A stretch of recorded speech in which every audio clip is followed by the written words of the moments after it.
pancakes do you think I ate? Well, there was a stack of plain and a stack of chocolate chip. So what? That's like 12? Yep.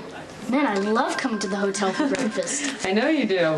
I don't want to complain, but the pancakes aren't as good as the ones Jax makes. Yeah, he is a pretty good pancake maker, isn't he? I miss him. I miss Michael. I miss everyone. You miss him too. I do. But you and Jocelyn, you make it better. Hey, we're just talking about you. Really? Yeah, Morgan thinks your pancakes are better than the hotel's. Well, that's nice. Thank you. I appreciate that. I was just on my way to see Jocelyn. Mercedes is expecting you. You know, I was thinking maybe I can pick Morgan up after school if he's not doing anything. I was going to head down to the boat and make sure it's ready for the summer. So you want to go? Can I, Mom? Yeah. Yeah, I think that would be great for you guys to spend time together. Okay. Hey, things will get better once the trial is over, okay? Dad's losing, right? I haven't been to the courtroom myself, but the prosecution seems to be making a pretty strong case, yeah.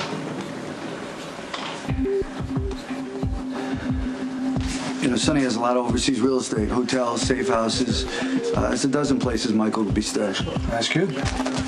Knock yourself out. You know, well, we don't have the resources to conduct a global search. And I don't really think we need to anyway, because you know where your brother is.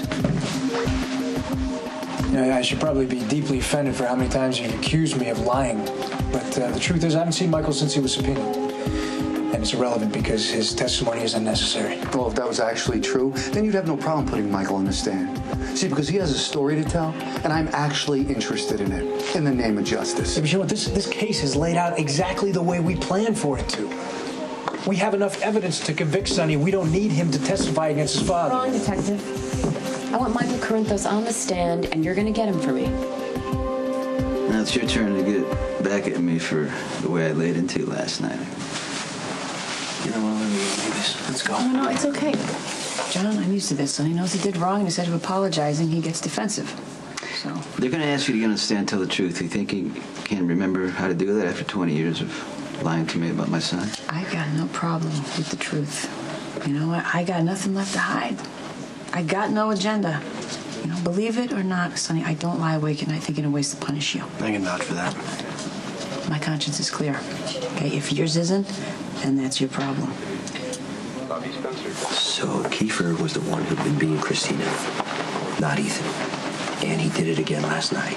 When Alexis brought Christina to the hospital, she finally ID'd Kiefer. How did Christina lie? To protect Kiefer. I mean, she didn't want Sonny to kill him. Well, I guess it's understandable, that fear. Mr. Serpent, why not share that same concern for Ethan's life and limb? Well, because I think Sonny and Luke are longtime friends, and I bet Christina thought that would be enough for Sonny not to kill Ethan. Now the battering boyfriend is dead. Kiefer was found on the side of the road less than an hour after Christina admitted the truth. Well, so then her fears were warranted? Vengeance was exacted on Mr. Sir's orders, perhaps with Stone Cold behind the wheel? No, I didn't do anything. And neither did Sonny, but Alexis is the only person who has not suspected me of running Kiefer down. And that's unusual. Usually Alexis is first in line to suspect you of mayhem. Exactly. That's why I want you to start investigating Alexis Davis as soon as we get home. I came home, and I heard yelling in the house, and then I saw Kiefer running out, and then I walked in, and I saw that Christina was crumpled in a ball on the floor, and she was bruised and bleeding. And I knew in that instant that it was Kiefer who had done this to her. It was this boy that I encouraged to go out with her that had beat her to a pulp. All right. Enough with the mea culpa. You feel like crap because Kiefer fooled all of us. Shame on us, but it still doesn't explain how he ended up dead. I got her in the car. I didn't want to wait for an ambulance. I got her in the car, and I kept talking to her because I didn't want her to go to sleep. And I just felt like I was going to lose it. And I was trying to get control of myself, and I looked up and I saw him. At least I thought it was him. And I hit him. I didn't stop. I didn't swerve. I didn't put on the brake. I just kept going. And I over to the hospital. I didn't mean to do it. I don't know what happened. I didn't mean to do it. Oh, God. Oh, God, who's gonna believe me?